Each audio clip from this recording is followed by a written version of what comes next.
But first, before our panel starts, a brief video.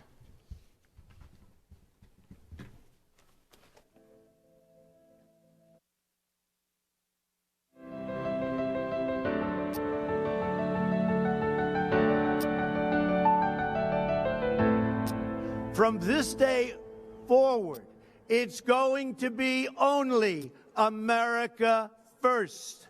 America first. President Trump's inaugural address, like his campaign, signaled a major departure from the last 7 decades of American foreign policy. Slogans like Make America Great Again and America First prescribe greater protectionism in trade, a new financial reckoning with our security allies, tightening U.S. borders, and withdrawing from major international agreements. The 2017 Chicago Council survey, conducted 6 months into the Trump administration, tested the appeal of these ideas among the American public. Results show the retraction remains limited. President Trump has repeatedly criticized allies of free riding on America's security guarantee and argued that U.S. alliances were not serving American interests. But Americans believe that maintaining existing alliances and building new alliances are among the top 3 most effective foreign policy tools. In addition, 69% of Americans say NATO is essential to U.S. security. And for the first time, majorities of Americans are willing to use U.S. troops to defend South Korea if it's invaded by North Korea, and to defend NATO allies if they're invaded by Russia. President Trump has criticized international agreements for benefiting other countries at the direct expense of the U.S. economy and American workers. But compared to a year ago, record numbers of Americans now say that international trade is good for the U.S. economy, for U.S. consumers, and for job creation.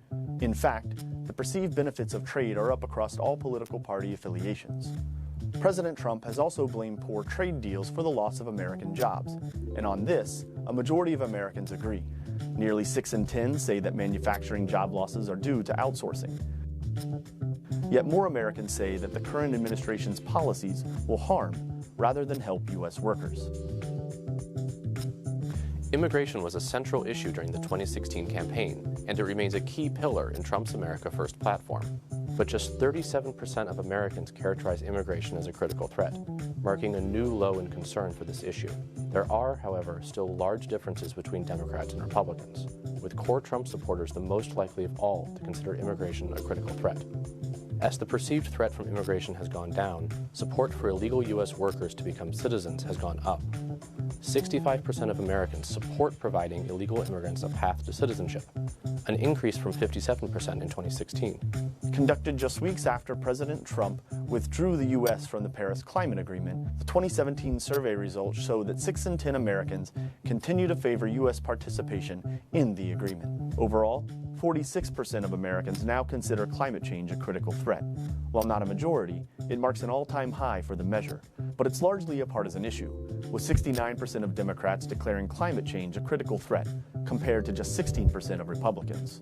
The 2016 survey results showed that the attitudes that put Donald Trump into the White House were long-standing and could strengthen once he was in office. Yet the 2017 survey finds that instead, the ideas behind America First have not spread much beyond his core supporters. Despite the politically charged environment over the past year, Americans express remarkably enduring support for an active U.S. role in world affairs and for maintaining security alliances. In key instances, Americans have doubled down on these beliefs. Public support has risen to new highs when it comes to willingness to defend allies, the perceived benefits of trade, and a desire to grant undocumented workers a path to citizenship. And there are large differences between Republicans who strongly support President Trump and those who do not. Non-Trump Republicans are much closer to mainstream views on these issues. In the end, rather